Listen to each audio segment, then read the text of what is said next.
Hello student, आज हम अध्ययन करेंगे दांत की संरचना के बारे में।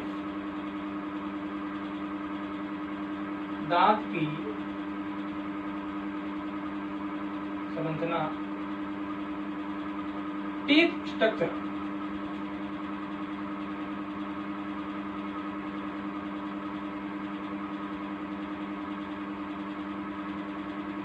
दांत जो होते हैं वो अस्थि के गृत में स्थित होते हैं। अस्थि के अंदर एक गृत पाया जाता है और गृत के अंदर ये दांत पाए जाते हैं, इसलिए इन दांतों को गृत दंती भी कहा जाता है। इस दांत के मुख्य जो भाग होते हैं वो 3 भाग होते हैं। 3 भागों से मिलकर ये दांत बनता है। सबसे पहला भाग जो होता है इसे क्राउन या शिखर भाग कहते हैं, जो सबसे बाहरी भाग है, जो बाहर दिखाई देता है। सफेद रंग का जो भाग होता है ये शिखर या क्राउन कहलाता है। यह इनेमल के द्वारा ढका रहता है, दंत वल्व के द्वारा ढका हुआ होता है। दूसरा भाग जो होता है नेक या ग्रीवा कहलाता है, जो मध्य का भाग होता है, यानी कि रूट और क्राउन के मध्य का भाग जो होता है वो ग्रीवा कहलाता है। ये भाग जो होता है मसूड़ों के अंदर जो दांत पाए जाते हैं वो भाग है, वो ग्रीवा कहलाता है। तीसरा भाग जो होता है वो सबसे अंतिम भाग जो होता है इसे रूट कहते हैं, इसे दांत मूल कहते हैं।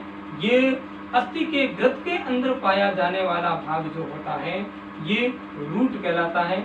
और ये जो होता है ये एक पदार्थ सीमेंट के दौरान ये रूट गृत के अंदर मजबूती से बंधा रहता है, यानी कि अस्थि के अंदर जो गृत पाया जाता है इस गृत के अंदर ये रूट पाया जाता है और गृत के अंदर सीमेंट के दौरान ये मजबूती से जकड़ा हुआ रहता है। अब इस दांत का निर्माण जो होता है वो डेंटिन से होता है। डेंटिन जो मैंने यहाँ लाइनें कर रखी है, ये जो भाग जो दिख रहा है यहाँ से लेकर यहाँ तक ये वाला, ये भाग डेंटिन कहलाता है और ये इसका निर्माण जो होता है इस डेंटिन से होता है। दांत का निर्माण इस डेंटिन से होता है। इस डेंटिन के अंदर एक कैविटी होती है जिसे पल्प कैविटी या मज्जा गुहा कहते हैं। ये मज्जा गुहा मध्य वाला जो भाग दिख रहा है इसे मज्जा गुहा कहते हैं या इसे पल्प कहा जाता है या पल्प कैविटी कहा जाता है। इस भाग के अंदर तंत्रिकाएं होती हैं, रुधिर वाहिनियां होती हैं और दंत कोशिकाएं होती हैं। दंत कोशिकाएं जो होती हैं उनके दौरान जब दंत कोशिकाएं सक्रिय होती हैं तब ये डेंटिन का स्त्राव करती हैं और जिससे दांत है वो वृद्धि करता है। यानी कि डेंटिन का निर्माण जो होता है वो दंत कोशिकाओं के दौरान होता है और दंत कोशिकाएं जो होती हैं वो पल्प के अंदर पाई जाती है। मज्जा जो होती है वो इस दांत का केंद्रीय भाग, मध्य भाग जो होता है ये मज्जा कहलाता है और ये इसके अंदर जो दंत कोशिकाएं होती हैं ये दंत कोशिकाएं जब सक्रिय होती हैं तब ये डेंटिन का स्त्राव करती हैं और डेंटिन का स्त्राव करने के फलस्वरूप इस दांत के अंदर वृद्धि होती है। ये दंत कोशिकाएं जो होती हैं एक निश्चित आयु के बाद में निष्क्रिय हो जाती हैं और डेंटिन का स्त्रावण नहीं करती, तब दांतों की वृद्धि जो होती है वो रुक जाती है। टीथ रूट जो होता है उसके अंदर एक नाल बनाती है, इसे रूट कैनाल कहते हैं, इसे मूल नाल कहते हैं और ये नाल जो होती है वो एक छिद्र के द्वारा बाहर खुलती है, इसे रूट एंड ओपनिंग या शीर्ष छिद्र कहते हैं और इस छिद्र से तंत्रिकाएं और रुधिर वाहिनियां हैं वो अंदर प्रवेश करती हैं और पल्प तक आती है। ये संरचना जो होती है ये पल्प कैविटी है, पल्प कैविटी कहलाती है। ये संरचना इसके अंदर यहाँ पर विशेष रूप से तंत्रिकाएं होती हैं और रुधिर कोशिकाएं होती हैं जो पल्प के अंदर फैली हुई होती है। इस प्रकार से पल्प के अंदर ये फैली हुई होती है, ये रुधिर कोशिकाएं होती हैं और तंत्रिकाएं होती हैं। ये रूट कैनाल से होती हुई जिस छिद्र द्वारा बाहर निकलती है इसे रूट एंड ओपनिंग कहते हैं। ये छिद्र द्वारा बाहर निकल रही है, ये छिद्र द्वारा बाहर निकल रही है, जिसे रूट एंड ओपनिंग कहा जाता है।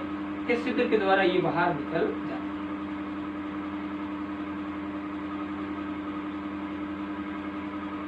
इसी प्रकार का आगे यहाँ पर होगा।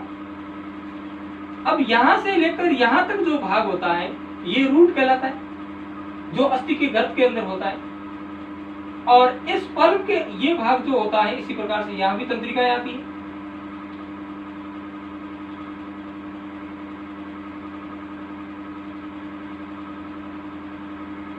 तंत्रिकाएं और रुधिर वाहिनियां आती है। अब ये जो होता है ये मज्जा कहलाता है। मज्जा गुहा, ये अंदर की जो खाली जगह होती है इसे मज्जा गुहा कहते हैं। और इसके अंदर दंत कोशिकाएं होती हैं और ये तंत्रिकाएं और रुधिर वाहिनियां होती हैं। इस दंत कोशिकाओं के दौरान जब दंत कोशिकाएं सक्रिय होती हैं तो ये इनके चारों ओर एक आवरण बनाती है जिसे डेंटिन कहते हैं। इसके चारों ओर एक आवरण बनाती है और इसे डेंटिन कहा जाता है। इस प्रकार का ये आवरण है, ये डेंटिन कहलाता है। ये आवरण जो हो गया ये डेंटिन कहलाता है।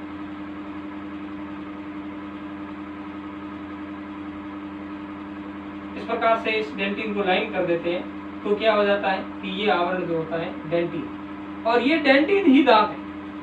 ये डेंटिन जो होता है इसे भी दांत कहा जाता है। और ये डेंटिन का निर्माण जो होता है वो दंत कोशिकाओं के दौरान होता है। ये डेंटिन है, इतना ही बनाते हैं।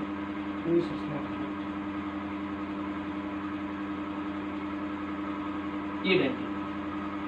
अब ये जो रूट का जो डेंटिन होता है, ये डेंटिन जो होता है वो ग्रत के अंदर पाया जाता है। अब ये ग्रत जो होता है ये अस्थि का एक ग्रत होता है। ये इस प्रकार का अस्थि का ग्रत है और इसके अंदर ये पाया जाता है। अब इसके अस्थि का ग्रत जो होता है ये पूरा ग्रत है और इस ग्रत के अंदर ये पाया जाता है। अब इस ग्रत के अंदर यहाँ पर सीमेंट पाया जाता है। सीमेंट एक पदार्थ होता है और यहाँ पर इस पूरी ग्रत के अंदर पाया जाता है, जिसकी वजह से ये पूरा रूट जो होता है वो मजबूती से बंधा रहता है ग्रत के अंदर। और यहाँ जो ओपनिंग छिद्र होता है जिसे शीर्ष छिद्र भी कहते हैं, और इसके दौरान यहाँ रुधिर वाहिनियां और तंत्रिकाएं जो होती हैं वो रूट कैनाल के अंदर प्रवेश करती हैं और पल्प तक जाती है, ताकि पल्प की कोशिकाओं को तंत्रिकाएं और रुधिर के द्वारा पोषण प्राप्त होता है, जिसे दंत कोशिकाएं जो होती हैं वो सक्रिय होती हैं और जिसे डेंटिन का स्त्राव करती है, जिससे दांत जो होता है वो वृद्धि करता है। दंत बहुत कठोर संरचनाएं होती हैं।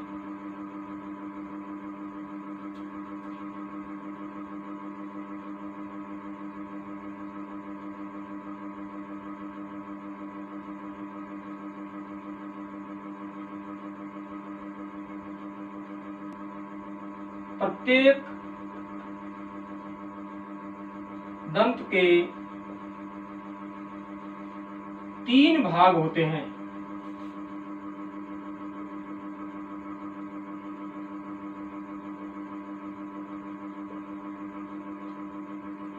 एक नंबर इसे मूल कहा जाता है या रूट। 2 नंबर ग्रीवा, नेक। 3 नंबर क्राउन, शिखर।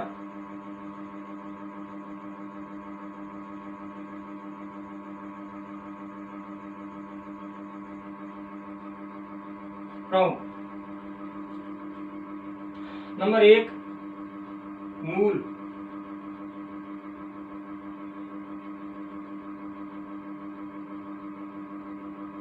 दंत का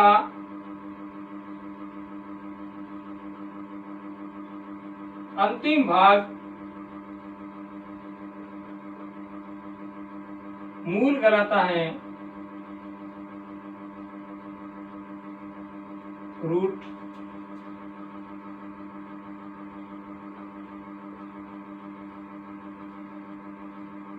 जो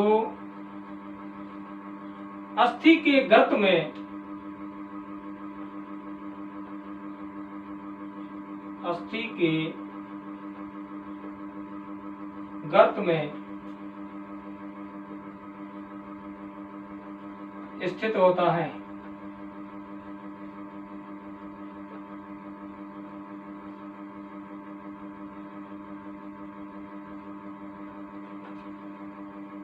दूसरी बात, मूल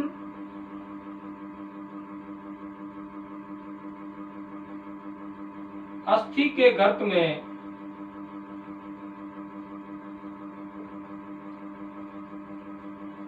अस्थि के समान सीमेंट द्वारा अस्थि के समान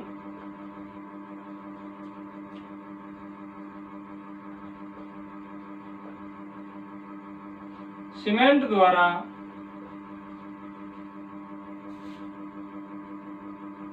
स्थिर रहता है।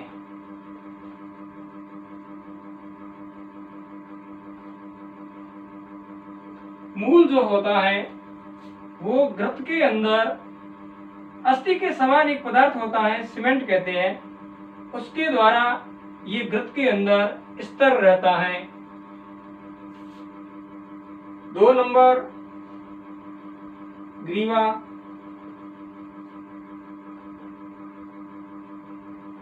नेक। ये भाग जो दांत का होता है ये रूट और क्राउन का मध्य भाग है जो मसूड़ों में पाया जाता है। यह मूल एवं शिखर के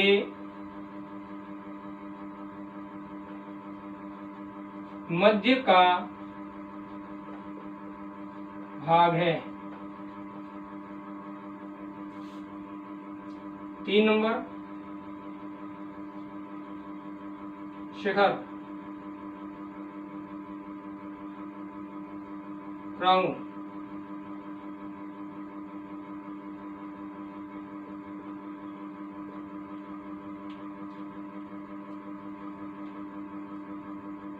शिखर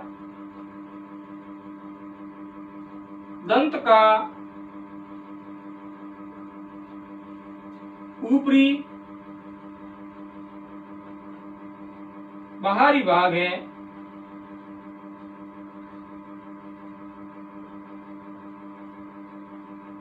जो एनिमल के द्वारा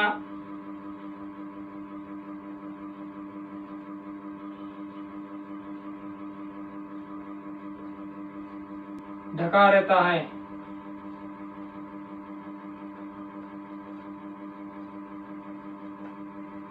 इन तीनों भागों से मिलकर इस दंत का निर्माण होता है। दंत का निर्माण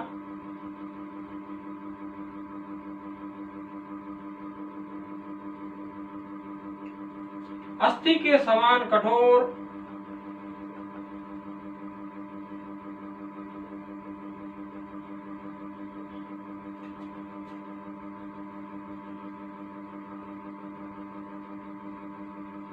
डेंटिन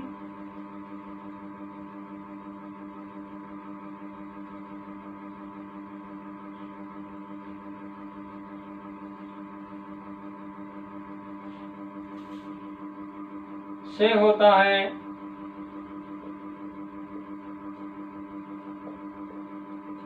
दांत का निर्माण जो होता है वो डेंटिन से होता है और डेंटिन जो होता है वो अस्थि के समान कठोर होता है। और दंत के मध्य भाग में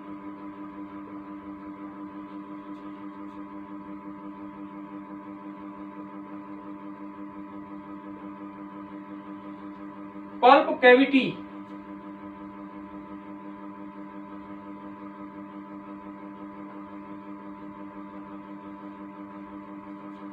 मज्जा गुहा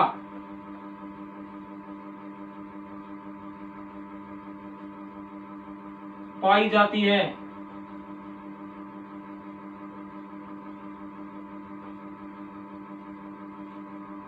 जिसमें दंत कोशिकाएं,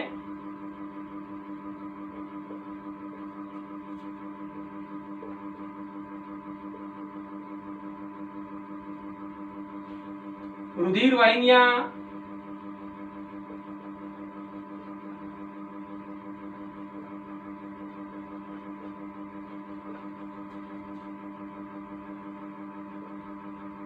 एवं तंत्रिकाएं पाई जाती है।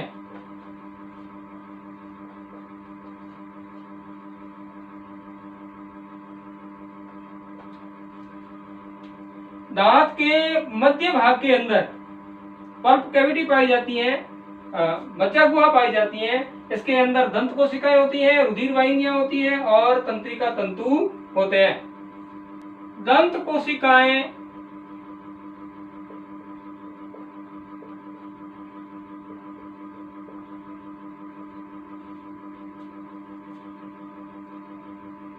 सक्रिय होती है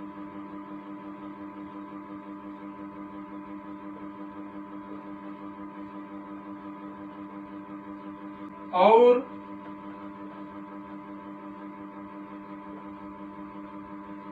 डेंटिन का स्त्रावण करती है।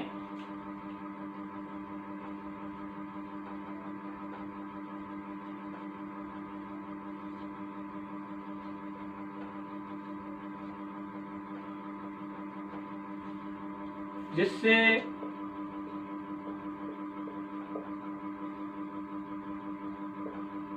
दांत की वृद्धि होती है।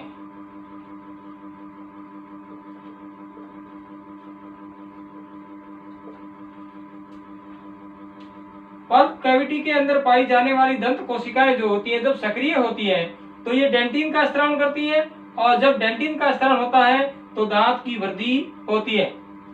दांत की वृद्धि जो होती है वो डेंटिन से होती है, और डेंटिन का स्त्रावण जो होता है वो पल्प के अंदर पाई जाने वाली दंत कोशिकाओं से होता है। दंत कोशिकाएं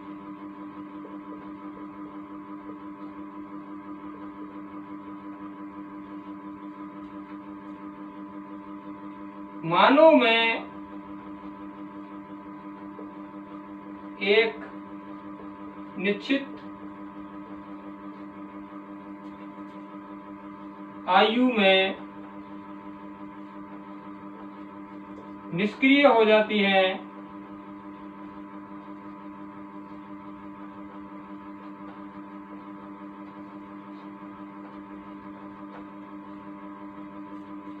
जिससे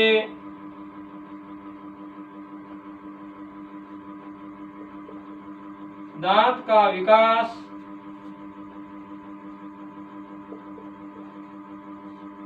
रुक जाता है।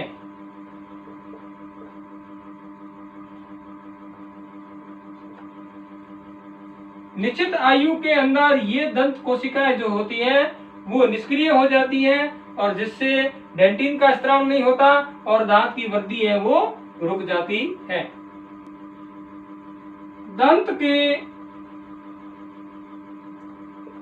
आधार भाग में एक छिद्र पाया जाता है,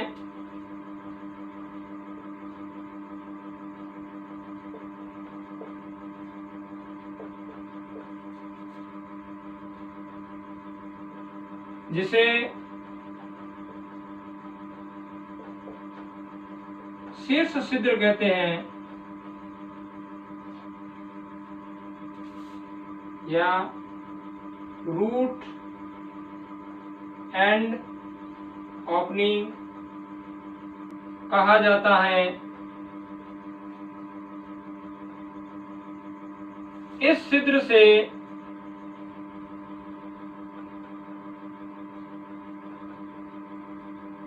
तंत्रिकाएं एवं रुधिर वाहिनियां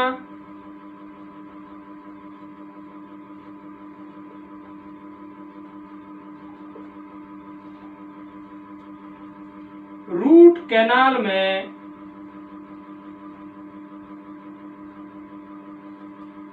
रूट कैनाल में प्रवेश करती है।